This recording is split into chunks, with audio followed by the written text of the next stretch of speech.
My husband and I recently hosted a charity dinner at our house, something we've been planning for months. It was a formal sit-down affair, with assigned seating and a carefully chosen guest list of people who had supported our community work. He specifically asked me to let him manage the seating chart, saying he wanted to make sure conversations flowed well between donors. I agreed, even though I usually take charge of that.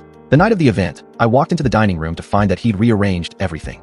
He'd seated my parents at the farthest table, near the kitchen, and placed his friends near the center with all the attention. I pulled him aside and quietly asked why he did that. He shrugged and said it just made more sense strategically. I told him it was disrespectful and would offend my family. He said I was being overly sensitive and that the event wasn't about family. It was about building momentum. I told him he should have at least consulted me, and he replied that I was being territorial over place cards.